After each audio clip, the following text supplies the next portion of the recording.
Assalamualaikum warahmatullahi wabarakatuh. Perkenalkan, kami dari kelompok pengantar akuntansi ingin mempresentasikan ujian akhir semester pengantar akuntansi 2 yang dibimbingin oleh dosen pengajar Ibu Pustika Ayuning Puri SE dan MSI. Yang beranggotakan dengan saya sendiri, Riki Pratama, lalu ada Pak Sopyan Sauri dan juga Kak Ahmad Barguti. Kami dari kelas MJ 202. Di mana untuk materi saat ini yang pertama kita ada pendahuluan, di mana piutang wesel tagih adalah merupakan dokumen tertulis berisi perjanjian untuk membayar. Yang pertama sejumlah uang tertentu atau pokok pinjaman, lalu yang kedua kepada pihak tertentu, dan yang ketiga di tempat tertentu, yang keempat itu pada tanggal tertentu atau sesuai permintaan. Yang kelima ditambah bunga pada persentase tertentu dari pokok pinjaman per tahun. Pentingnya wesel tagih dalam pembukuan akuntansi karena memiliki beberapa fungsi yang signifikan dalam menjaga keseimbangan keuangan dan mengoptimalkan penggunaan sumber daya perusahaan, di mana pengelolaan piutang wesel tagih dapat menghindari kekurangan dana, yang merupakan bagian penting dari aset yang berputar, serta mengoptimalkan arus kas, karena jika piutang tidak dapat ditagih, akan menyebabkan kekurangan arus kas yang dapat mempengaruhi keberlangsungan bisnis dan menjaga kualitas piutang. Dengan pengelolaan yang baik, maka dapat memastikan bahwa piutang yang diterima memiliki kualitas yang dapat ditagih dengan efektif, guna meningkatkan kepercayaan pelanggan dan penjualan.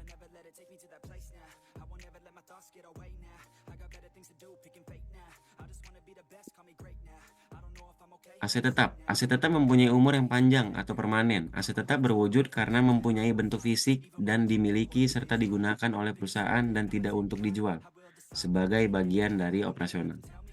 Pentingnya pengelolaan aset tetap dapat mengoptimalkan pengelolaan sumber daya. Aset tetap memiliki nilai yang signifikan dalam bisnis. Aset tetap yang efektif dapat mengoptimalkan sumber daya dan meningkatkan efisiensi operasional, serta menghindari kekurangan aset yang dapat menyebabkan keterlambatan pembayaran dan meningkatkan biaya operasional dan menjaga nilai aset.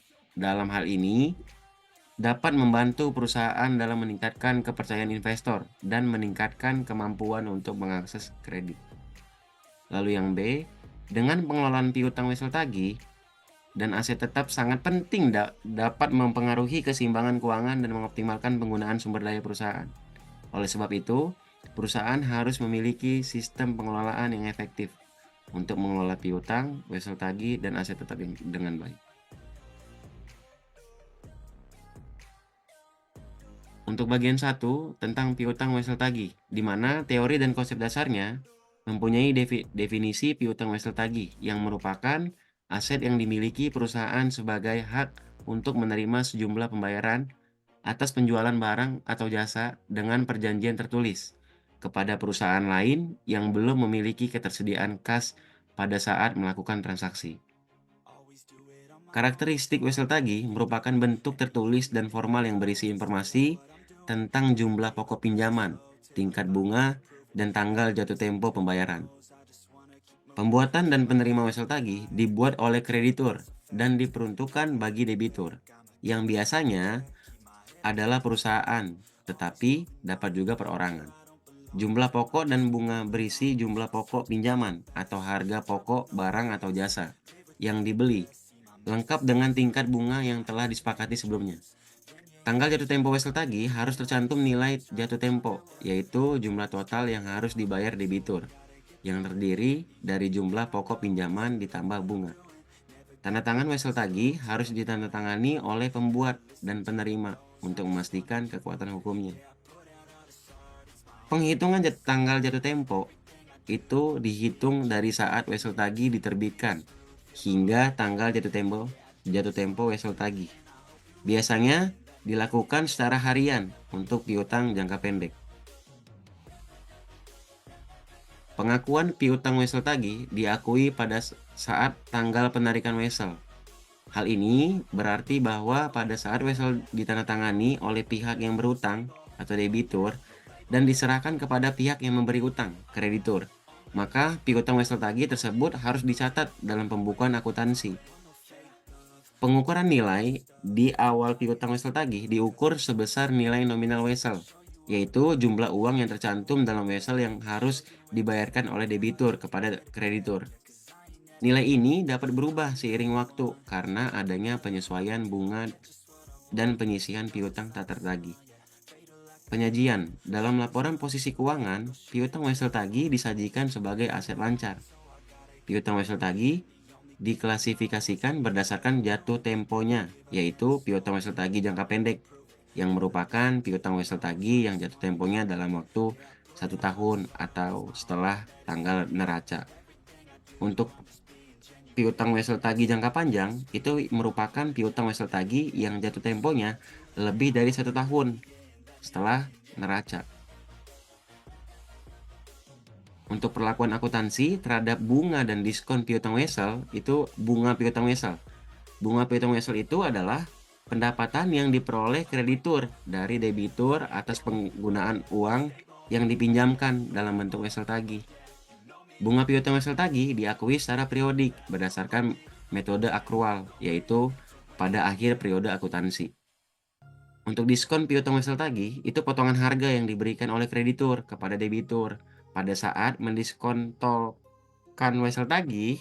Itu diskon piutang wesel tagih diakui sebagai pengurangan nilai piutang wesel tagih pada saat wesel tagih didiskontokan.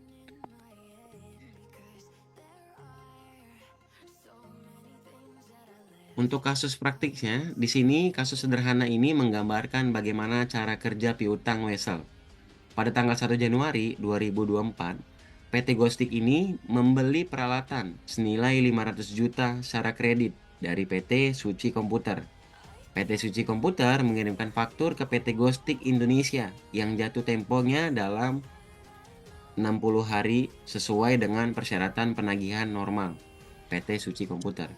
Sayangnya, PT Ghostik Indonesia ini tidak dapat melakukan pembayaran segera dan menegosiasikan surat promes dengan persyaratan sebagai berikut, di mana si PT Ghostik ini memberikan persyaratannya: pertama, penerimaan pembayaran PT Suci Komputer. Lalu kedua, pembuatan PT Ghostik Indonesia.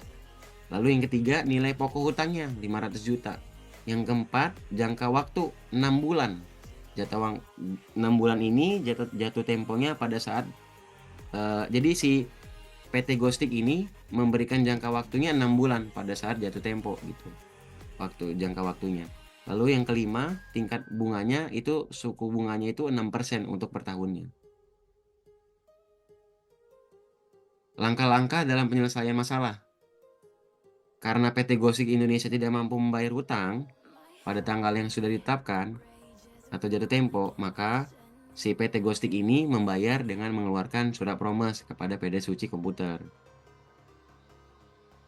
PT Suci Komputer menerima surat promes tersebut dan akan dibayarkan pada tanggal jatuh tempo yang sudah disepakati. Selanjutnya akan dibawakan oleh rekanku. Oke, simulasi pencatatan. Entry jurnal akuntansi PT Suci Komputer untuk wesel tagih di atas adalah sebagai berikut. Pada saat proses transaksi, terjadinya penjualan secara kredit. Tanggal 1 Januari 2024, piutang dagang di debit sebesar 500 juta rupiah, pada penjualan di kredit sebesar 500 juta rupiah. Jadi saldo balance-nya debit kredit sebesar 500 juta rupiah. Lalu pada saat pembayaran melalui wesel, entry 1 tanggal 29 Februari 2024, nama akunnya piutang wesel lancar pada debit sebesar 500 juta rupiah, pada piutang usaha di kredit sebesar 500 juta rupiah. Jadi saldo balance-nya debit kredit sebesar 500 juta rupiah. Pada saat pelunasan wesel tagih, entry 2-nya tanggal 31 Agustus 2024, nama akunnya kas di debit sebesar 515.040.000 rupiah, pada piutang wesel lancar di kredit sebesar 500 juta rupiah, pada beban bunga yang didapat dari 500 juta rupiah dikali 6% dikali 6/12. Jadi di kredit sebesar 15.040.000 rupiah. Jadi saldo balance debit kredit sebesar 515.040.000 rupiah.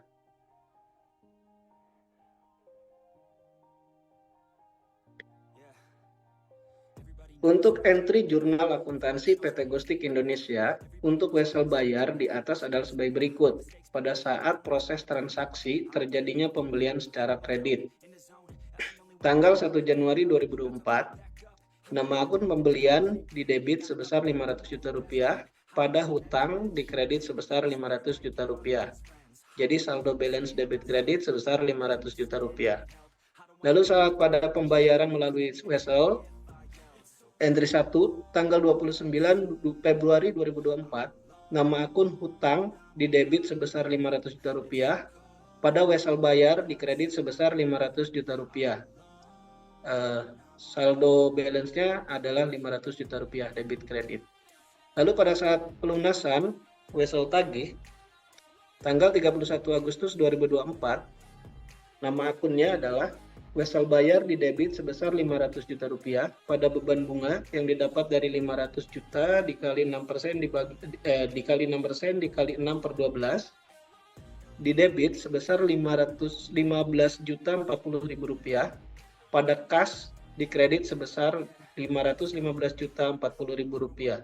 Jadi saldo balance-nya debit kredit sebesar 515 juta 40 ribu rupiah.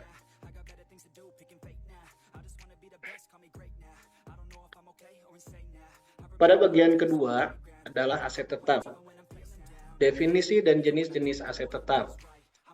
Aset tetap adalah aset yang memiliki masa manfaat lebih dari satu periode akuntansi dan memiliki sifat permanen.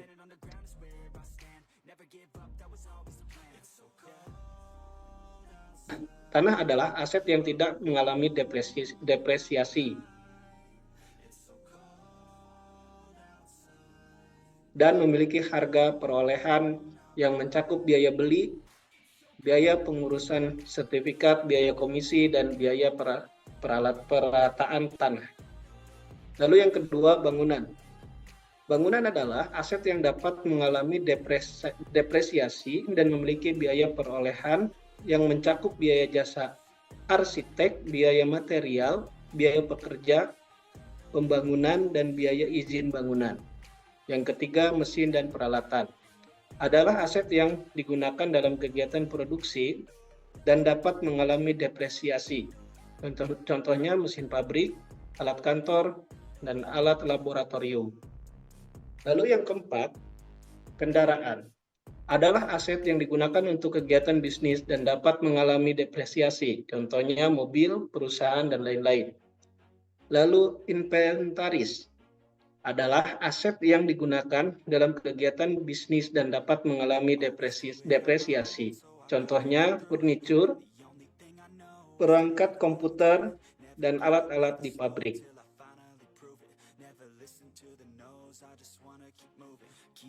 Yang keenam, lahan. Lahan adalah aset yang dapat digunakan untuk kegiatan bisnis dan dapat mengalami depresiasi. Contohnya lahan kosong yang digunakan untuk bangunan. Lalu yang ketujuh, aset tetap yang diperoleh dari hadiah atau donasi. Adalah aset yang diperoleh tanpa adanya timbal balik dan biaya penyusutan yang didapatkan dihitung dengan cara yang sama seperti aset tetap lainnya. Lalu yang kedelapan, aset tetap yang ditukar dengan surat berharga. Adalah aset yang diperoleh melalui pertukaran surat berharga dan dimasukkan ke dalam pembukuan sesuai dengan harga pasar saham. Kesembilan, aset tetap yang diperoleh dari pembangunan adalah aset yang diperoleh melalui pembangunan dan memiliki biaya perolehan yang mencakup biaya jasa arsitek, biaya material, biaya pekerja pembangunan, dan biaya izin bangunan. 10. Aset tetap yang diperoleh dari pembelian adalah aset yang diperoleh melalui pembelian dan memiliki biaya perolehan yang mencakup harga beli, komisi perantara, biaya pengurusan sertifikat, biaya pajak, dan biaya renovasi.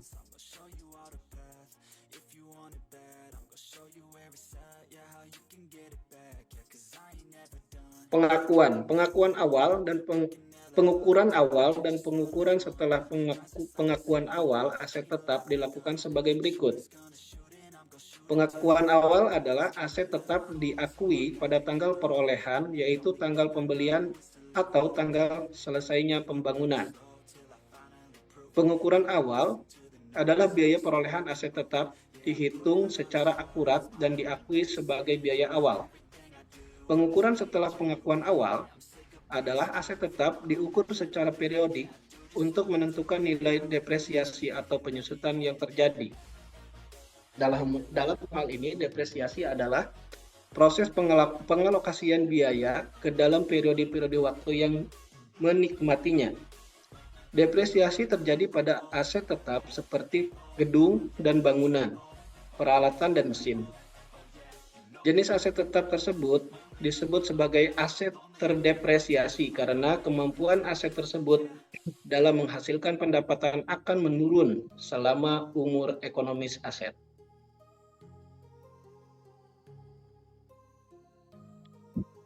Metode depresiasi. Yang pertama, metode garis lurus. Asumsi berdasarkan pada fungsi waktu, bukan fungsi pemakaian. Rumusnya, nilai penyusutan sama dengan harga pendapatan dikurangi nilai residu atau usia ekonomis. Lalu metode yang kedua, beban menurun. Asumsinya berdasar pada total pendapatan tahunan dan penurunan saldo. Rumusnya depresiasi sama dengan dalam kurung harga perolehan dibagi usia ekonomi dikali 2 dalam kurung 2. Lalu yang ketiga, metode saldo menurun ganda. Asumsinya berdasar pada biaya penyusutan garis lurus tanpa nilai residu, kemudian dilipat gandakan. Rumusnya depresiasi sama dengan dalam kurung harga perolehan dibagi usia ekonomis dikali 2 dalam kurung 2. Metode untuk produksi, metode unit produksi. Asumsinya berdasar pada suatu waktu dalam kurung jam dan berat dalam kurung kilo. Rumusnya depresiasi sama dengan dalam kurung harga pendapatan dikurangi nilai residu dikali dalam kurung manfaat aset dibagi usia, estimasi usia.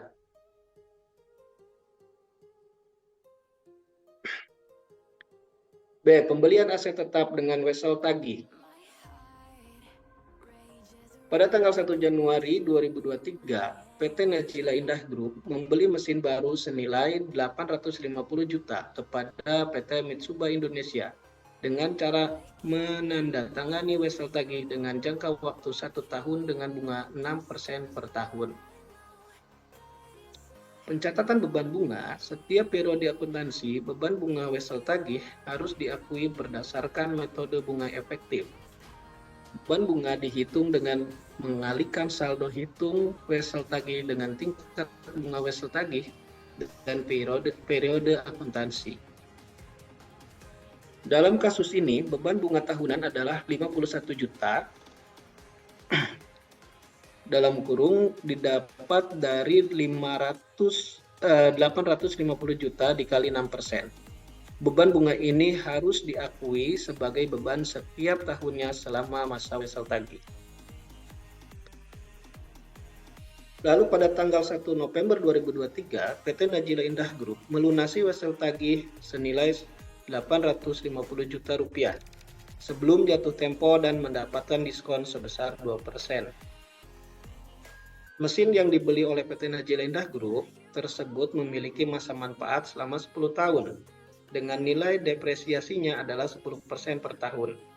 Pada masa akhir manfaat mesin tersebut habis, maka nilai aset tetap tersebut akan dihapus dalam pembukuan. Tantangan yang dihadapi oleh PT Mitsuba Indonesia adalah ketika PT Najila Indah Group mampu melunasi sebelum jatuh tempo dan harus memberikan kompensasi sebesar 2% kepada PT Najila Indah Group. PT Najila Indah Group membayar hutang pembelian peralatan kepada PT Mitsuba Indonesia dengan wesel tagih yang telah disepakati sebelumnya.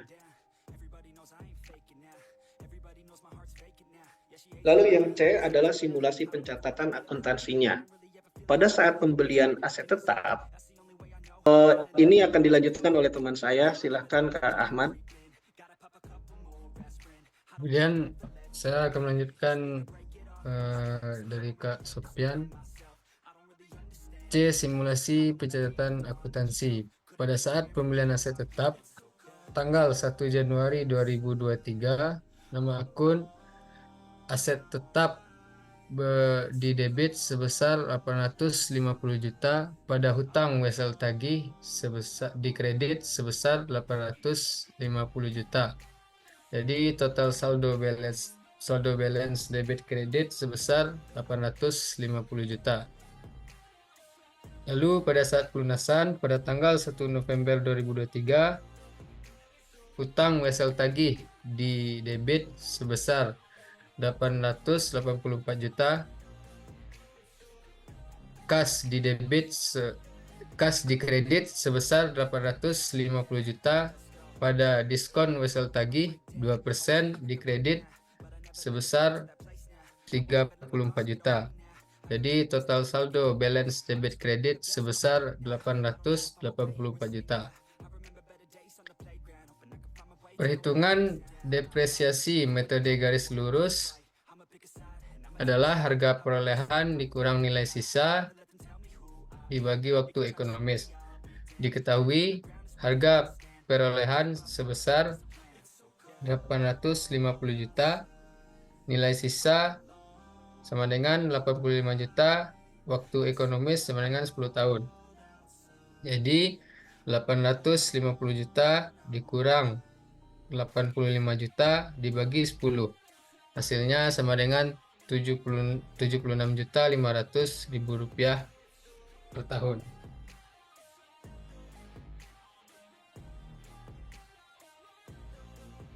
Selanjutnya, schedule depresiasi. Harga perolehan sama dengan 850 juta. Pada tahun 2023, nilai buku awal tahun sebesar 850 juta dikurang beban depresiasi 76.500. Jadi nilai buku akhir tahunnya sebesar 773.500. Kemudian di tahun 2024, nilai buku awal tahun 773.500 dikurang beban depresiasi 76.500. Jadi nilai buku akhir tahunnya sebesar 697 juta. Selanjutnya pada tahun 2025, nilai buku awal tahun sebesar 697 juta dikurang beban depresiasi 76.500. Jadi total nilai buku akhir tahunnya sebesar 620.500.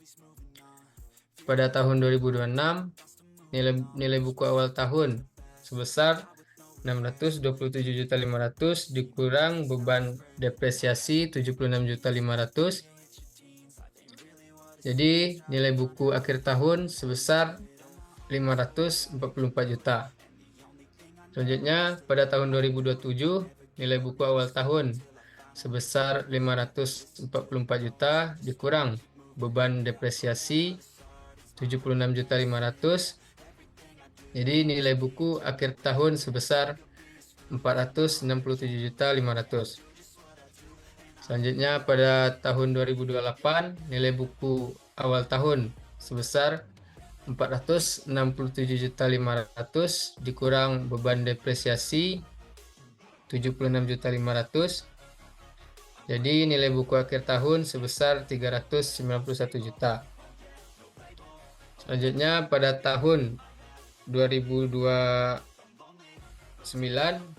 nilai buku awal tahun sebesar 391 juta dikurang beban depresiasi 76.500. Jadi total nilai buku akhir tahun sebesar 314.500. Pada tahun 2030, nilai buku awal tahun sebesar 340.500 dikurang beban depresiasi 76.500. Jadi total nilai buku akhir tahun 238 juta. Selanjutnya pada tahun 2031, nilai buku awal tahun 238 juta dikurang 76.500. Nilai buku akhir tahunnya sebesar 161.500. Kemudian yang terakhir tahun 2032, nilai buku awal tahun sebesar 161.500 dikurang beban depresiasi sebesar 76.500. Jadi total nilai buku akhir tahun sebesar 85 juta rupiah.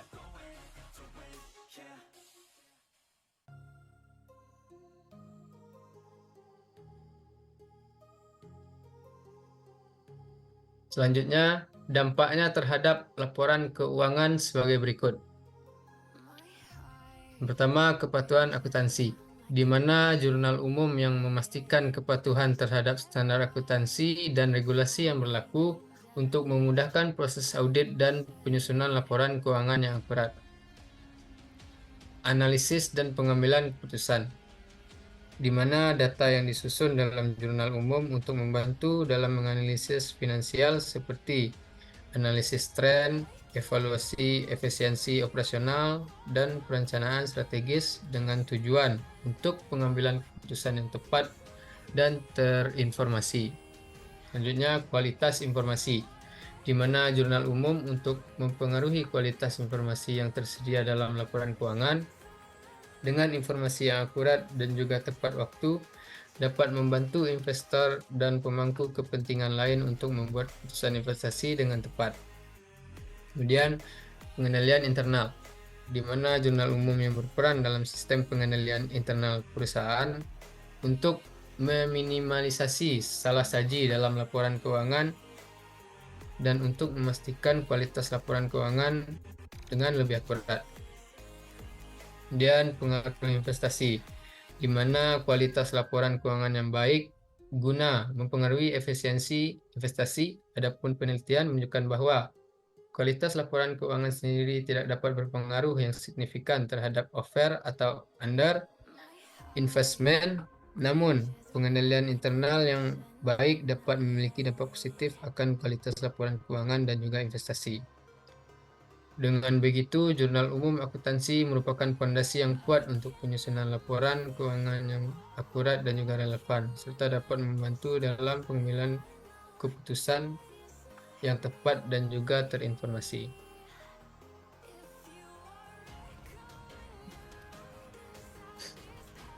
Selanjutnya, dapat disimpulkan dalam pengelolaan piutang wasal tagih dan aset tetap yang baik sangat penting dalam menjaga kesehatan finansial perusahaan, dengan kesimpulan-kesimpulan sebagai berikut. 1. Pengelolaan piutang wasal tagih.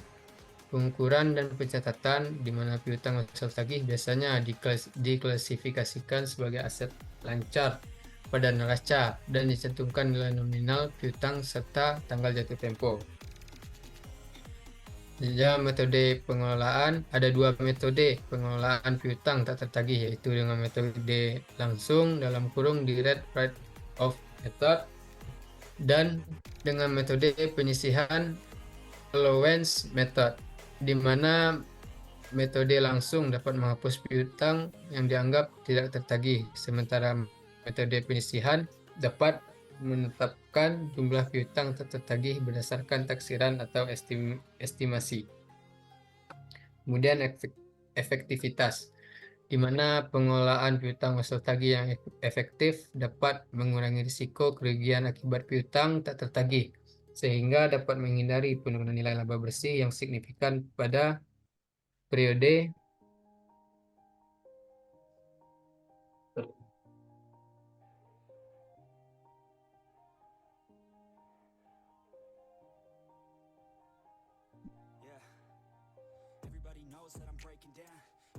Dua, pengelolaan aset tetap. Pengeluaran modal, di mana pengeluaran modal selama penggunaan aktiva tetap, perubahan harga perolehan, revisi taksiran masa manfaat, dan penjualan aktiva tetap harus dicatat dengan benar guna menghindari kesalahan dalam pencatatan dan juga pengeluaran modal. Selanjutnya, penyusutan. Dalam penyusutan aktiva tetap harus dihitung dengan menggunakan metode yang benar, seperti dengan metode garis lurus untuk mengestimasi nilai residu, dan menghindari penurunan nilai aset yang tidak wajar.